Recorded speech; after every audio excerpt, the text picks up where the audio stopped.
355 is 355. All right. Are we punished for the sins of others, right? So if we are, that would seem unfair, right? So yes, according to Genesis, right? In Exodus, there's various passages that Lyle gives us here.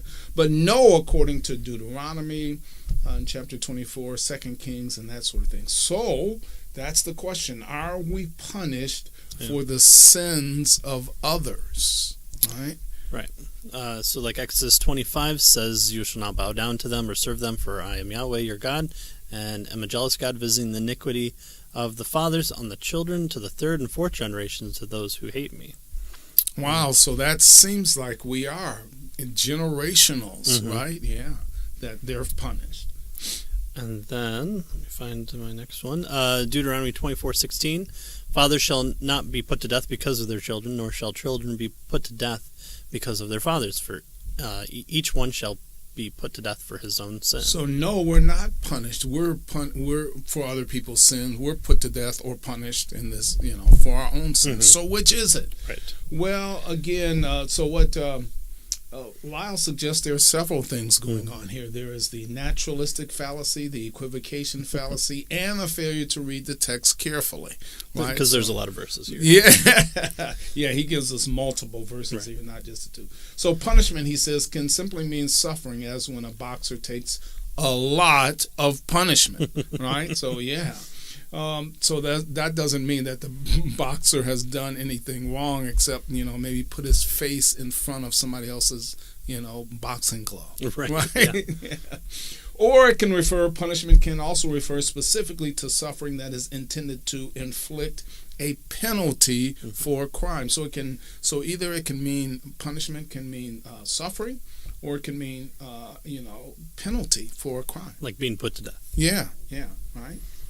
And so, in the first sense of the word, there's no doubt that people suffer for the sins of others, right? We suffer for the sins of others. A guy walks into a room with a box that has, radioactive substances, and he opens it up.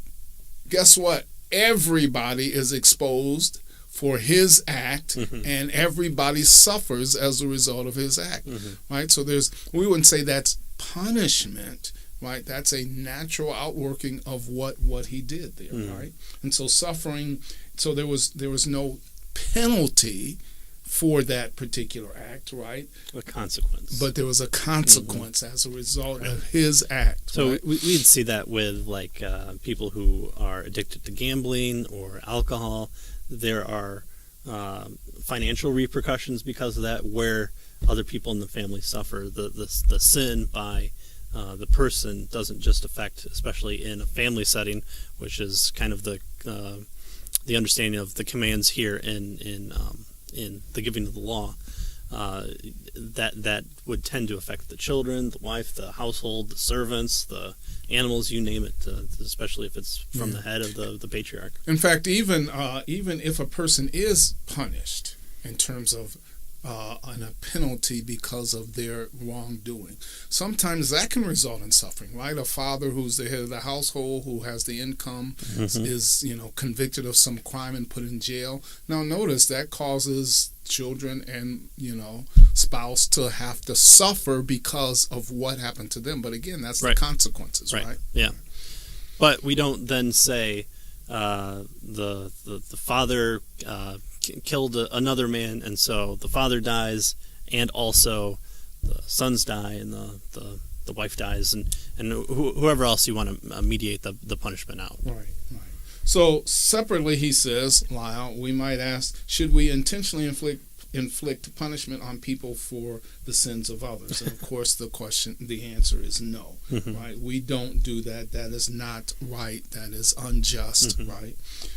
He says the critic commits the naturalistic fallacy in confusing what is the case, the innocent do suffer, with what should be the case. We should not intentionally inflict suffering on the innocent. Right? Which we do see, especially in with the Hebrews for the Jubilee years. Every 7 years,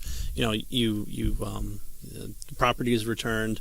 Stuff that was done for the sake of saving the family because of whatever the reason, is returned back. So there's that to the third and fourth generation, and then here's the return of it. It's an understanding of temporary suffering, but then a restoration that God provides. Yeah. So within His law, again pointing everything towards Christ and those things too. So we could, when it's reversed, we love that, right? So here's a rich man who dies and leaves a tremendous wealth to his children. We don't say, "Oh, that's not right," that's evil. Yeah.